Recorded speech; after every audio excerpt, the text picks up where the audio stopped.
दोस्तों नमस्कार। मैं आपका दोस्त सुनील कालवा एक बार फिर हाजिर हूं आप सभी के सामने एक नया वीडियो लेकर। चित्रकला के इस निशुल्क बैच के अंदर हम पढ़ रहे हैं माध्यम, चित्रण व तकनीक। इसके अंदर हमने छापा चित्रण को शुरू कर रखा था। आज हम पढ़ रहे हैं अमल उत्कीर्ण। तो इसके अंदर इसकी सबसे पहली जो तकनीक है जो लेते हैं हम, जिसका नाम है रेखा उत्कीर्णन, रेखा या अम्लांकन।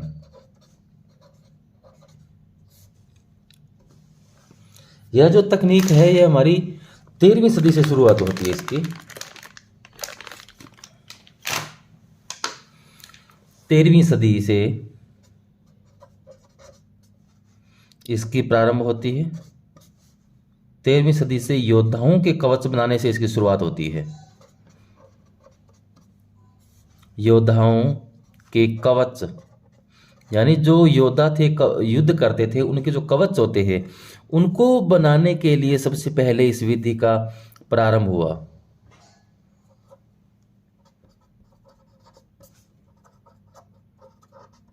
इसका प्रारंभ हुआ। फिर हम बात करें आगे, तो यह 16वीं से लेकर 16वीं सदी या जो 17वीं सदी है, 16वीं 17वीं सदी में इसे प्रिंट के रूप में प्रयोग में लिया जाने लगा। सदी से पर इसे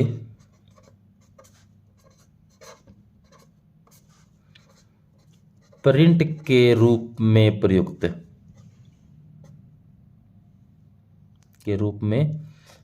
या प्रयोग में लिया गया। इसका प्रयोग होता है। यह जो अम्लांकन विधि है, रेखा अम्लांकन, इसके अंदर क्या होता है? अम्लांकन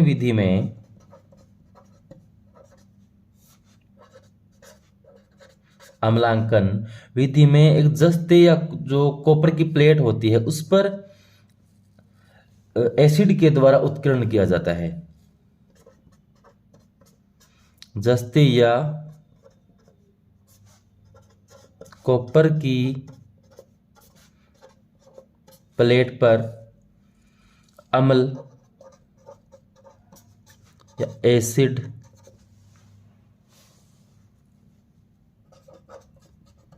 द्वारा उत्कीर्णन होता है।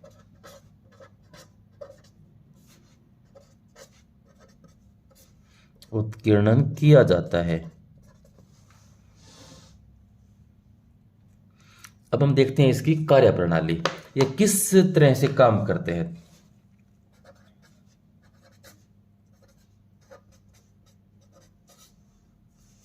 इसकी कार्यप्रणाली पर जरा गौर करते हैं हम, तो देखते हैं कार्यप्रणाली। तो सबसे पहले इसके अंदर काम होता है हमारा प्लेट को साफ करना। प्लेट साफ करना, सबसे पहले प्लेट की सफाई होती है। उसके बाद नंबर 2 पर काम होता है ग्राउंड बनाना। ग्राउंड बनाना, जो प्लेट है उसके ऊपर एक ग्राउंड बनाते हैं, ग्राउंड बनाना। ये जो ग्राउंड बनाने का काम है वो होता है हमारा एक मिश्रण से, एक घोल के माध्यम से। उस घोल के अंदर रेजिन प्लस बिटुमिन और साथ में इसके मिलाया जाता है मोम का मिश्रण बनाना, यानी का मिश्रण। ये जो मिश्रण होता है, इन मिश्रण के द्वारा जो एक लेप तैयार होता है उसी को प्लेट पे लगाते हैं तो हमारी क्या तैयार होता है? ग्राउंड तैयार होता है। इनका एक अनुपात लिया जाता है, रेजिन 1 अनुपात में, बिटुमिन 2 अनुपात और मोम भी 2 अनुपात 1 अनुपात 2 अनुपात 2 के इस रेशियो के अनुसार इसका मिश्रण बनाया जाता है और इसी मिश्रण को प्लेट पर लगाया जाता है। तो आगे नंबर 3 पर हमारा क्या काम बच गया? आगे मिश्रण को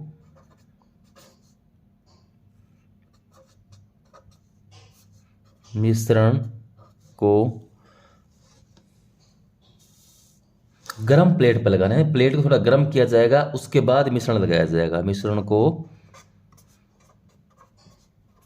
गरम प्लेट पर लगाना, गरम प्लेट पर लगाना। मिश्रण को गरम प्लेट पर लगाएंगे हम। अच्छा, आगे की तरफ हमने जो प्लेट है हमारी, इस तरह कोई एक प्लेट होती है, इसके जो आगे का हिस्सा है इस पर तो हम ये मिश्रण लगा देते हैं, और इसके पीछे की जो साइड बच गई है, बैक साइड है, इसके ऊपर हम एक वार्निश लगाकर इसको ढक देते हैं, इस साइड को भी। यानी जो प्लेट है किसी भी साइड से खाली नहीं रखेंगे, सब तरफ से आगे की तरफ ये मिश्रण लगाएंगे, पीछे एक वार्निश लगाएंगे। नंबर 4 लगा देता हूं मैं। पीछे की तरफ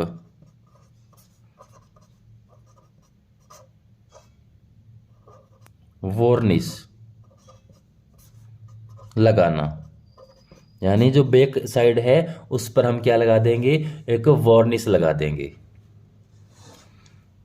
फिर देखिए नंबर 5 पर हमारा क्या काम बचता है। अब आगे हम करेंगे, किसी ठंडा होने के बाद इस पर डिजाइन बनाएंगे कोई। जो हमारी ड्राइंग बनानी है, हमने जिसका छापा लेना है, जो हमने डिजाइन तैयार रखे, उस डिजाइन को हम इसके ऊपर बनाते हैं। जब प्लेट ठंडी हो जाएगी तो ठंडे होने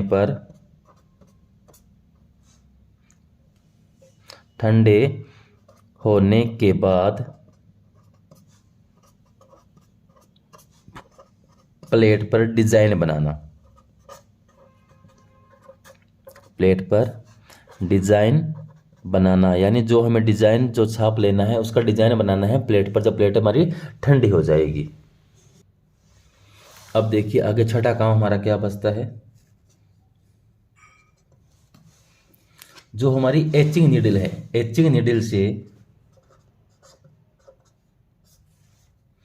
एचिंग नीडल से उत्कीर्णन करना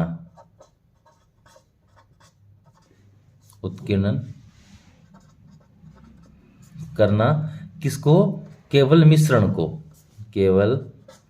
मिश्रण को जिस साइड में हमने लेप लगाया है, जो हमारा रेजिन, बिटुमेन, मोम का जो हमने एक लेप तैयार किया था, उस लेप को जिस साइड में लगाते हैं, फिर उसी लेप को एक सुई के माध्यम से कुरचकर वहां से कुरेद कर या उत्कीर्णन करके वहां से हमारा डिजाइन रेडी करना। यानी अब जिस एरिया में हमारी ड्राइंग बनने वाली है, वहां से हमने जब मोम के ऊपर इस तरह एक नीडल्स को चलाया, तो वहां से जो मोम वाला जो लेप है वह वहां से उतर गया। तो उतरने के बाद वापस वहां से हमें प्लेट दिखाई देने लगी, तो वहां एक डिजाइन नजर आने लग गया। वही डिजाइन बनाने में प्लेट को नहीं कुरेदना, सिर्फ हमें उसके ऊपर लगा जो लेप है उसको कुरेद के वह डिजाइन रेडी करना है हमें। उसके बाद नंबर 6 के बाद हम 7 पर चलते हैं। आगे क्या करेंगे, आगे फिर प्लेट को एसिड में डालना। फिर हम उस प्लेट को एसिड में डालेंगे। प्लेट को एसिड या जो अम्ल है हमारा उसमें डालना, एसिड में डालना। जो एसिड है, जो एसिड का पानी है, इसके अंदर क्या क्या मिक्स होता है, केवल एसिड नहीं होता, इसके अंदर नाइट्रिक एसिड, ये हमारा नाइट्रिक एसिड प्लस पानी, इन दोनों को मिलाया जाता है। अच्छा, इनके अंदर इसका अनुपात होता है जो नाइट्रिक एसिड है इसका अनुपात 1 और पानी का अनुपात 5। 1:5 के अंदर हमें इस पानी और नाइट्रिक एसिड को मिला लिया जाता है, इसके अंदर इस प्लेट को डाला जाता है। इसके बाद नंबर 8 पर हमारे करेंगे इंक लगाना। ये जब प्लेट पर एसिड डालेंगे तो डालने से क्या होगा कि जिस परत के ऊपर सब पर लेप लगा हुआ है, जहां से लेप लगा है वहां उसका कुछ नहीं बिगड़ेगा, लेकिन जहां से हमने नीडल से कुरेस कर जहां से लेप को उतारा था, यानी जहां पर डिजाइन रेडी किया था, वो वाला हिस्सा थोड़ा गल जाएगा। जो एसिड में डालेंगे तो एसिड प्लेट को खाएगी, तो जहां से हमने ड्राइंग बनाई थी वहां से एक लकीर या लाइन या तरह दराज बन जाएगी प्लेट के ऊपर। जो हमारी तांबे की या कॉपर की जो प्लेट है उसके ऊपर एसिड से वो एक लाइन बन जाएगी, उसकी लाइन खुद जाएगी उसके अंदर, क्योंकि जहां पर हमने ड्राइंग बनाई थी, डिजाइन बनाया था, वहां से लेप हमने नीडल से उतार ली थी। और नीडल्स उतारने के बाद जब उसको हमने एसिड में डाला तो जो प्लेट एसिड के संपर्क में आई वहाँ से वह गल गई। एसिड का काम यही होता है कि तांबे की या लोहे की जो प्लेट होती है उसको जलाना, उसको गलाना, उसके अंदर छेद करना। तो उसके अंदर 2-3 मिनट डाल दे रखते हैं कुछ देर के लिए, तो जैसे वो गलेगी तो उसको बाहर निकाल लेंगे और देखेंगे कि हाँ उसके अंदर थोड़ी उसके अंदर खुदाई हो गई है एसिड के द्वारा, तो बाहर निकाल लेंगे, उसको साफ कर लेंगे। साफ करने के बाद इस पर क्या करेंगे, इंक लगाना। इंक लगाना, जब इंक लग गई है उसके अंदर के हिस्से में, जहाँ प्लेट के ऊपर दरारें खुदी थी, डिजाइन खुदा था, उसके अंदर इंक लग गई है। अब हमें इंक के अंदर जो है अंदर के हिस्से का हमें डिजाइन चाहिए, बाहर के हिस्से का नहीं चाहिए, डिजाइन चाहिए।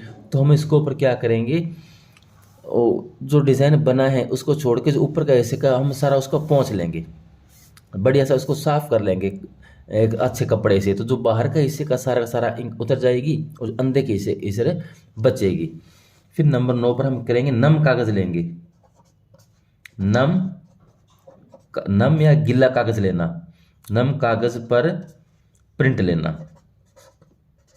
प्रिंट लेना। यानी सूखा कागज अगर हमने उस प्लेट के ऊपर रखा और प्रेस किया तो ज़्यादा उसके ऊपर इंक से छाप बनेगा नहीं, क्योंकि सूखा एकदम थोड़ा टाइट रहेगा। थोड़ा कागज गीला होगा, नम होगा, तो प्लेट के ऊपर कागज रखने से प्लेट पर जब प्रेशर देंगे तो कागज थोड़ा उसके अंदर बैठेगा और जो अंदर के हिस्से का हमें प्रिंट चाहिए तो वह प्रिंट के अच्छा प्रिंट निकल के आएगा। तो ये हमारी इस तरह रेखा और मूल्यांकन की विधि के अंदर काम इस तरह होता है। इसकी एक बार हम फिर से कार्य विधि देख लेते हैं।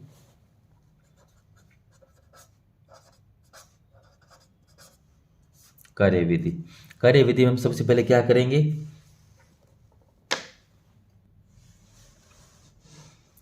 सबसे पहले वही प्लेट सफाई। सबसे पहले प्लेट साफ, उसके बाद हम करेंगे ग्राउंड बनाने का काम। ग्राउंड बनाना, ग्राउंड बनाने के बाद हम उसके ऊपर स्केचिंग या रेखांकन करेंगे। स्केचिंग या जो रेखांकन है वो हम करेंगे।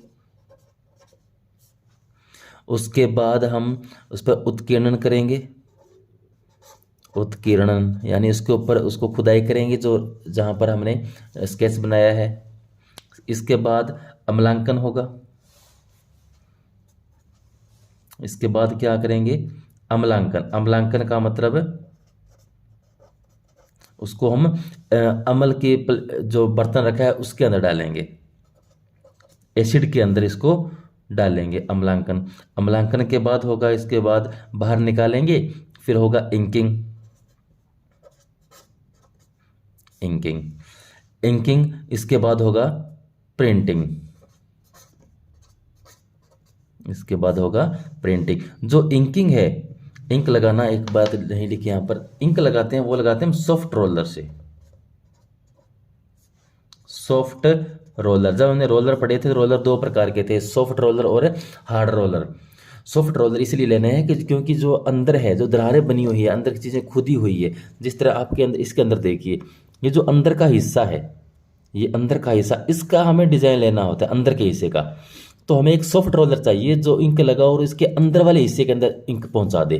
जैसे ये अंदर वाला जो हिस्सा है, ये अंदर का हिस्सा, इन हिस्सों में अगर जो कोई रोलर ऐसा जो उनको अंदर इंक पहुंचा दे तो वो वाला हमारा हिस्से के अंदर सॉफ्ट रोलर का इस्तेमाल किया जाता है। और यही एक एचिंग विधि के अंदर आता है। इस तरह से छाप लेना, अंदर के हिस्से का जो छाप लेना, वह अंतःस्तर प्रणाली के अंदर आता है। ये इसका जो ऊपर का हिस्सा है, इसका डिजाइन लेते तो वह उभारता होता, अंदर का लेते हैं डिजाइन खुदा हुआ तो हमारा अंतःस्तर प्रणाली आती है। तो इस तरह हमारा ये रेखा मूल्यांकन की विधि पूरी हुई। अब हम चलते हैं आगे एक्वा टिंट पर। नेक्स्ट टॉपिक है हमारा एक्वा टिंट।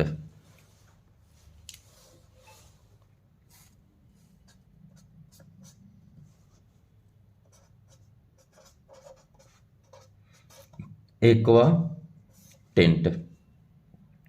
आशा करता हूं कि आपको चीजें समझ में आ रही होगी। अगर नहीं कुछ समझ में आता है, रहता है, तो आप कमेंट करके मुझसे पूछ भी सकते हैं। इसके बाद बात करें इसकी खोज की। एक्वाटेंट है, इसकी खोज होती है 1768 ईस्वी में।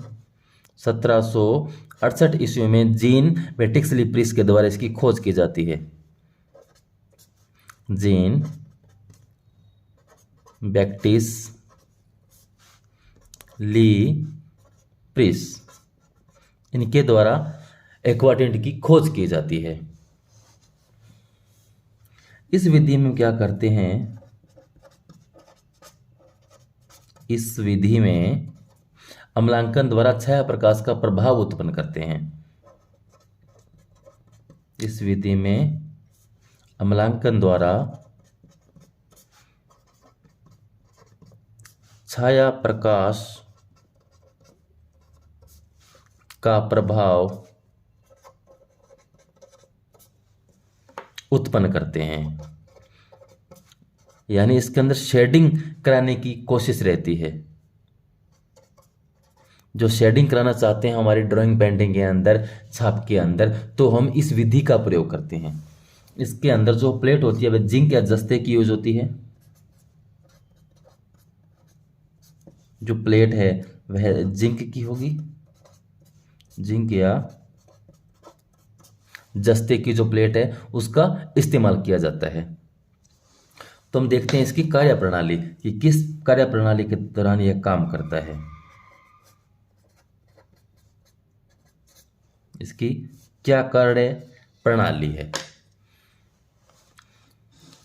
सबसे पहले काम हमारा हमेशा ये रहता है कि प्लेट की सफाई करना। तो जस्ते की प्लेट है उसकी सफाई करना, प्लेट की सफाई। कोई भी विधि में हम काम करें सबसे पहला काम हमारा यही रहेगा कि हम प्लेट की सफाई करें अच्छे से। उसके बाद हमारा प्लेट पर रेजिन छिड़कना, प्लेट पर रेजिन छिड़कना, रेजिन छिड़कें। उसके बाद प्लेट को हीटर पर गर्म करना, प्लेट को हीटर पर गर्म करना, जिससे जो रेजिन है उसका प्रभाव मधुमक्खी के छत्ते जैसा आ जाएगा, जो थोड़ा उफन जाएगा उसके अंदर करना, जिससे मधुमक्खी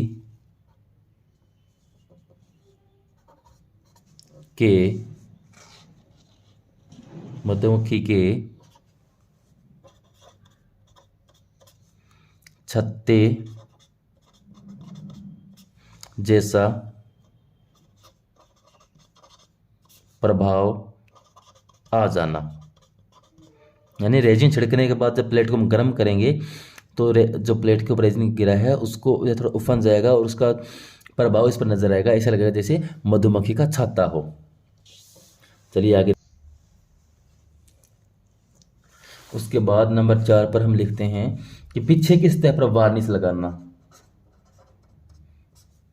पीछे की सतह पर वार्निश लगाना, यानी आगे की जो सतह है उस पर तो हम हमारी ड्राइंग वगैरह बना के छाप लेंगे, जो पीछे की सतह खाली पड़ी उस पर वार्निश लगाएंगे, वार्निश लगाना।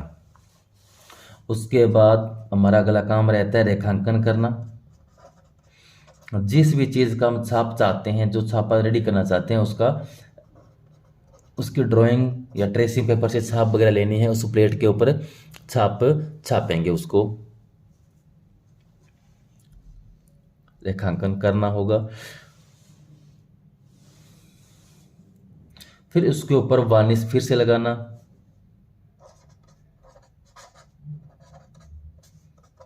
वार्निश लगाना।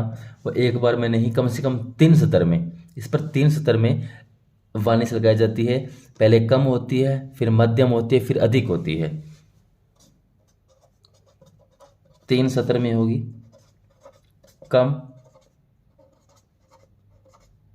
मध्यम व अधिक। जहां जहाँ से हमें छाप लेना है, गहरा छाप लेना है, वहाँ कम लगाते हैं। जहाँ मध्यम छाप लेना हो मध्यम, और जहाँ हमें कम छाप लेना है वहाँ अधिक वार्निश लगाया जाता है। फिर इसको अम्लांकन करना।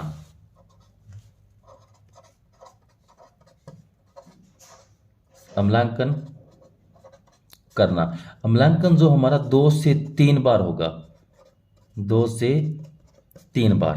ये देखिए कैसे, जिस तरह हमारी ये प्लेट पड़ी है, इस प्लेट का हमें ये वाला हिस्सा जो है इस तरह रखना है। मान लो यहाँ पर खुदाई हमें थोड़ी कम रखनी है, और इस तरह ये वाला एक हिस्सा है यहाँ पर ज़्यादा खुदाई करनी है, तो इस पर हमने एक बार इसके ऊपर वार्निश लगाया एक बार, और इस एरिया को हमने थोड़ा खाली छोड़ा, इसके अंदर डुबो दिया। तो फिर दोबारा देखेंगे तो ये वाला हिस्सा दोनों मान के लो तीनों सेम निकल गए, इनको फिर से डुबाला। इनमें से एक एरिया में ज़्यादा खुदाई करनी है, एक को कम करनी है, एक को और ज़्यादा खुदाई करनी है। तो अगर तीनों पर वार्निश लगा कर डुबोएंगे तो कोई इस पर एसिड का असर नहीं पड़ेगा, प्लेट गहरी खाई और नहीं होगी। अगर तीनों पर ही वार्निश नहीं लगाएंगे तो और फिर एसिड में डालेंगे तो तीनों फिर से कट जाएगी और तीनों गहरी हो जाएगी। तो इसलिए क्या करना है, जिस एरिया को हमें ज़्यादा गहरा कर रहे हैं वहाँ पर हम वार्निश नहीं लगाते, वहाँ खाली छोड़ देते हैं। और जिस एरिया को चाहते हैं कि हाँ बस इसकी इतनी खुदाई बहुत हो गई, अभी इसको और गहरा नहीं करना चाहते, तो वहाँ पर हम एक लेप वो लगा देते हैं, जो वार्निश लगा देते हैं। फिर इसको एसिड में डालते हैं, तो जिस एरिया में वार्निश लगी है वहाँ से और ज़्यादा खुदाई नहीं होगी, क्योंकि वार्निश उस प्लेट को गलने से रोक देगा। और जिस एरिया में वार्निश नहीं लगी वह एसिड में डालने से थोड़ा गल जाएगा, और वहाँ की नाली जो है या जो डिज़ाइन रेखांकन हुआ है वह और गहरा हो जाएगा।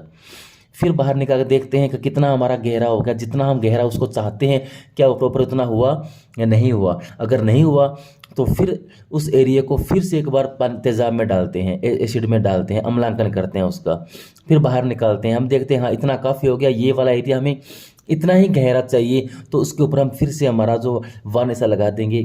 और जो चाहते हैं कि हाँ ये वाला एरिया हमें और गहरा चाहिए, तो उस एरिया को बिना वार्निश के वापस तेज़ाब में डाल देंगे। इस तरह हमारी प्रोसेसिंग चलती है रहती है 2-3 स्तर में 2-3 बार। यानी जो हमें बहुत गहरा करना है एरिया, उसके अंदर हम ये जो वार्निश नहीं लगाते, और जो हमें कम गहरा करना है उस पर वार्निश लगाते हैं, क्योंकि वार्निश लगाने से प्लेट गलेगी नहीं, अंदर से खुदेगी नहीं अपने आप, क्योंकि इसे खोदने के लिए हमें सिर्फ तेज़ाब में डालना है और कुछ काम नहीं करना होता। तेज़ाब अपने आप इसको गलाकर खोद देता है, इसके अंदर छेद या जो लाइन बना देता है। तो ये प्रक्रिया चलती रहती है, वार्निश कम ज़्यादा लगाते रहते हैं और हमारा इच्छित प्रभाव लेते रहते हैं।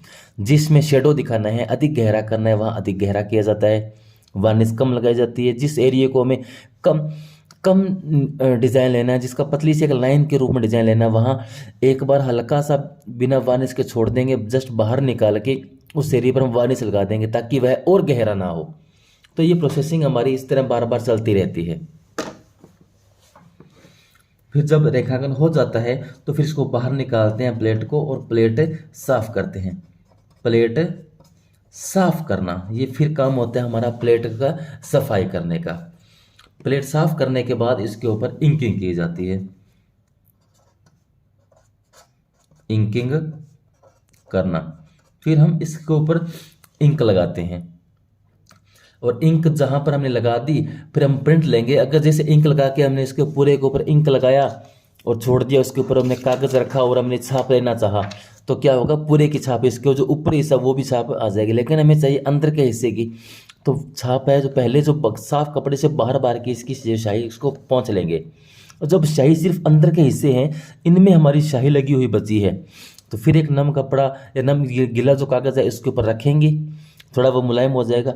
फिर जब इसको प्रेस करेंगे तो कागज़ अंदर तक, इन नालियों के अंदर तक पहुंचेगा और वहाँ से छाप प्राप्त कर लेगा। तो इस तरह हमारी ये एक्वाटेट के अंदर छपाई या छापांकन का काम होता है। फिर नंबर 10 पर हमारा आगे काम रहता है इसके ऊपर प्रिंटिंग लेना या प्रिंट लेना। तो इस प्रोसेसिंग के दौरान इसके अंदर ये काम चलता है। तो हम आगे देखते हैं इसकी कार्यविधि क्या है।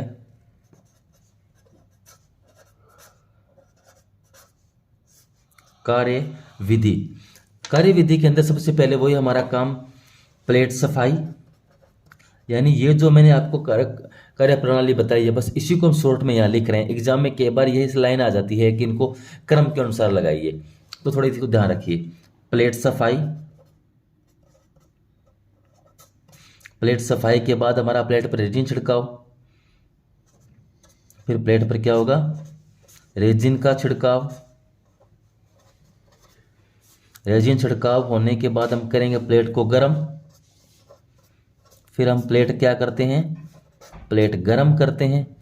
गर्म होने के बाद इस पर रेखांकन करते हैं। प्लेट पर गर्म क्या होगा, रेखांकन करेंगे।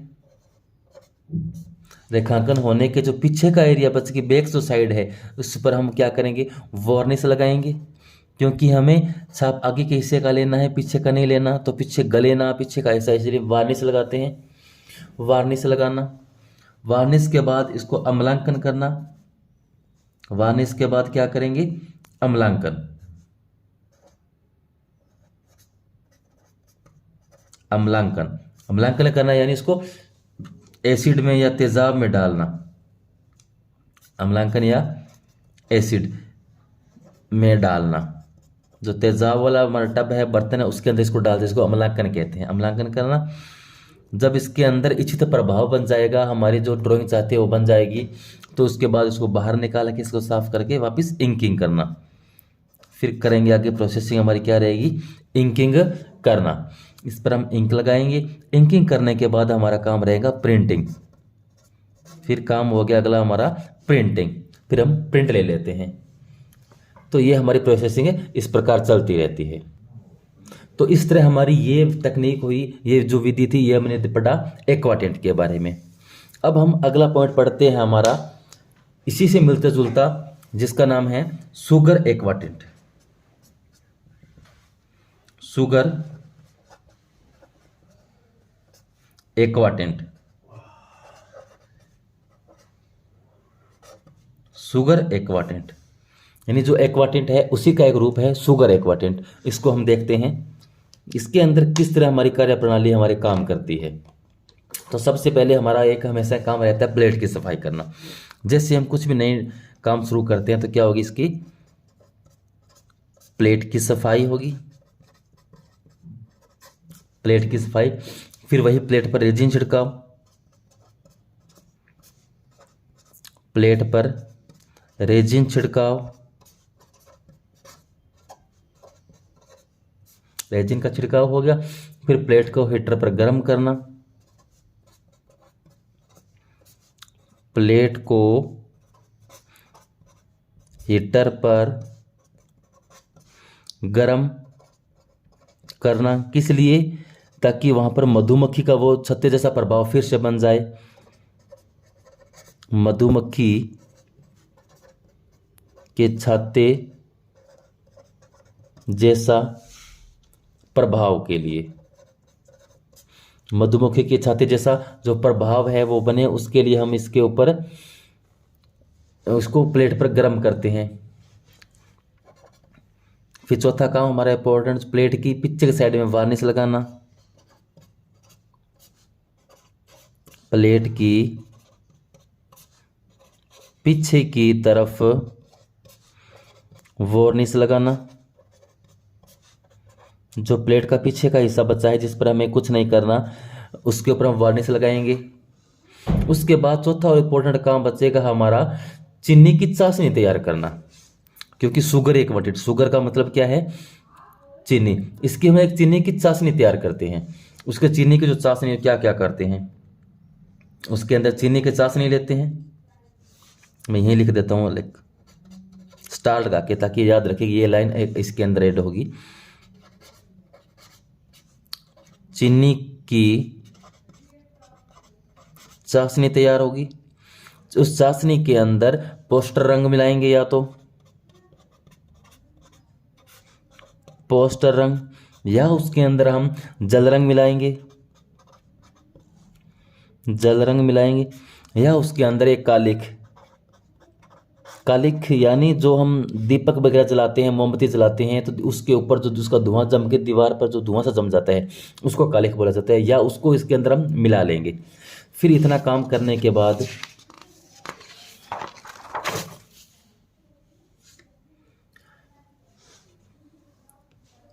जब प्लेट हमारी सूख जाएगी, प्लेट सूखने पर प्लेट के ऊपर फिर हम क्या करेंगे, वार्निश लगाएंगे।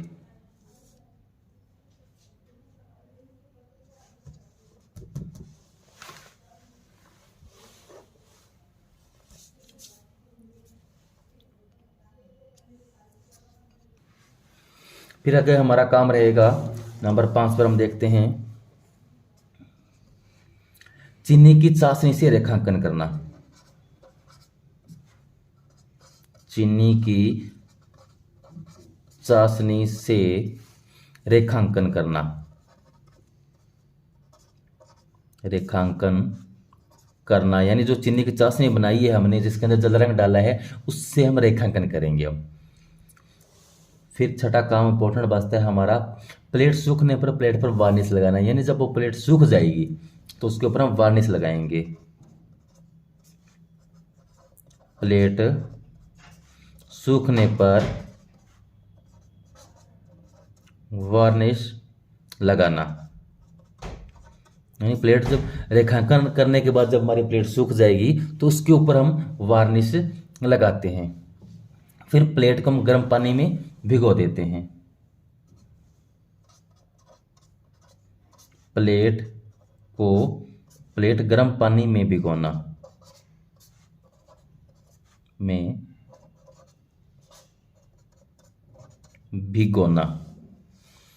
क्योंकि जो उसके बाद क्या होगा, जो जहां से हमने चीनी की चाशनी से जो रेखांकन किया था वहां का एरिया से चीनी सा वगैरह हट जाएगी और वहां पर एक डिजाइन रेडी हो जाएगा हमारा। क्योंकि जिस एरिया में हमने वार्निश लगाई है और जो चीनी की पहले रेखांकन कर दिया चीनी की चाशनी से, तो उसके ऊपर वार्निश का कोई असर नहीं हुआ। जैसे ही पानी में भिगोएंगे जो चीनी की चाशनी उतरेगी तो वहाँ से वार्निश उतर जाएगी।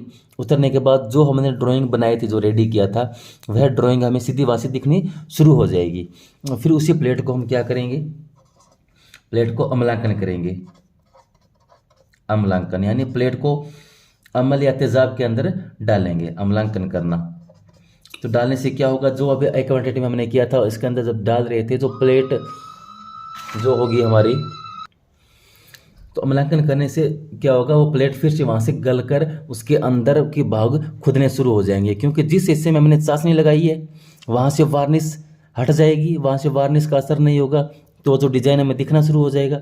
और वही डिज़ाइन हमें छाप चाहिए, तो जब अम्लांकन करेंगे, एसिड में डालेंगे, तो वहाँ के उस एरिए के अंदर तेजाब के द्वारा एक नाली, एक खाली या जो खुदाई होकर वहाँ पर डिज़ाइन रेडी हो जाएगा।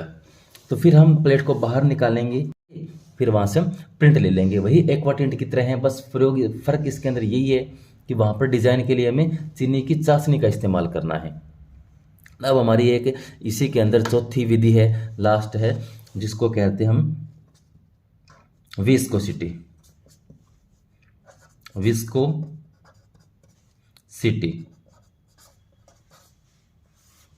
विस्कोसिटी हमारी एक इसी जो अंतःस्थ प्रणाली है, इसकी अंतिम एक विधि बची है। इसको हम आज पढ़ लेते हैं। इसकी खोज 1920 में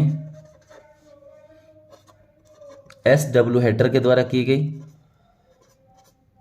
SW हेटर के द्वारा इसकी खोज की जाती है। अगर बात करें भारत में खोज की, ये खोज भारत में किसने की, तो जब भारत में नाम आता है तो नाम आता है कृष्णा रेड्डी का।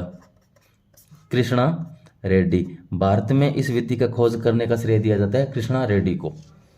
ये जो विधि है अम्लांकन, तो यहाँ पर अम्लांकन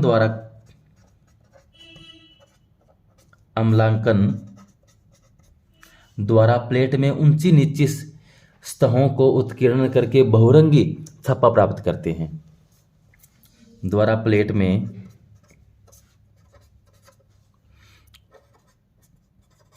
ऊंची नीची सतहों को उत्कीर्ण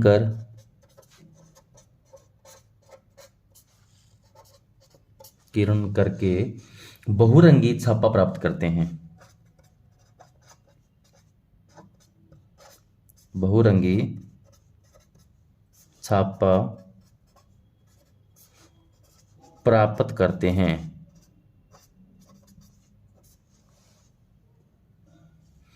फिर हम देखते हैं कार्यप्रणाली। इसकी क्या कार्यप्रणाली है।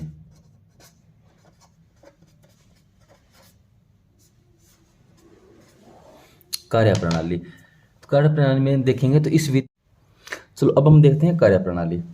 इसके अंदर इस विधि में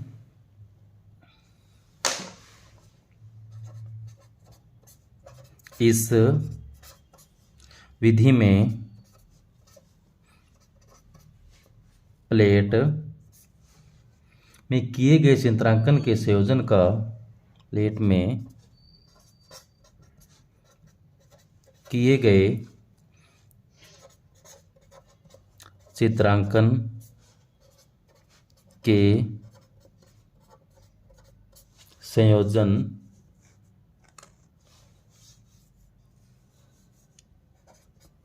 का इस तरह अमलांकन किया जाता है। संयोजन का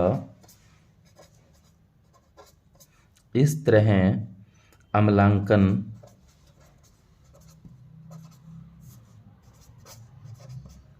किया जाता है जिसमें या जिससे प्लेट में विविध स्तर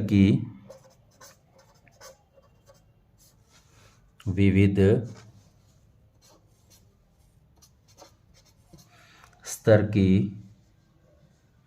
गहराई ऊंचाई बन सके।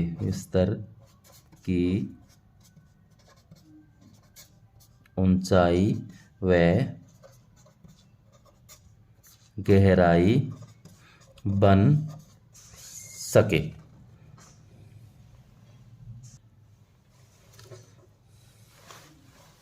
अब फिर क्या करेंगे हम नंबर 2 पर कि अब कठोर व मुलायम रोलर द्वारा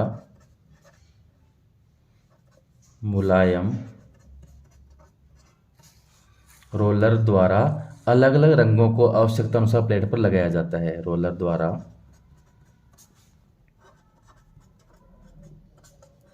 अलग अलग रंगों को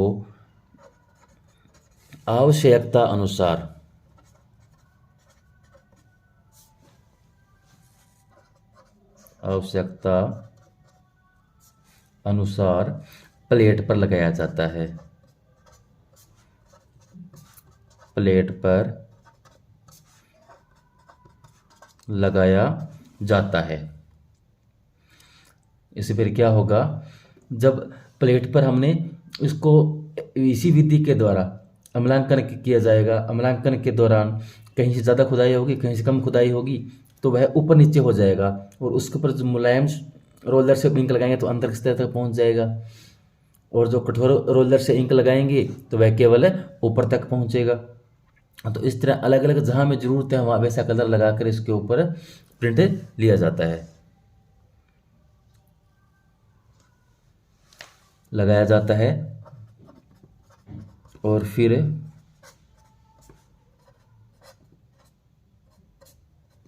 प्रिंट लेते हैं।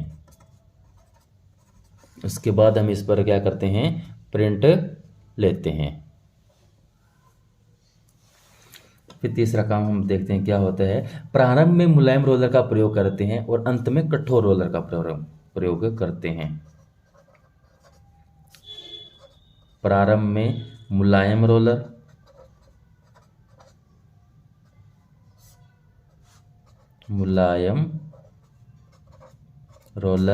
व अंत में कठोर रोलर का प्रयोग होता है।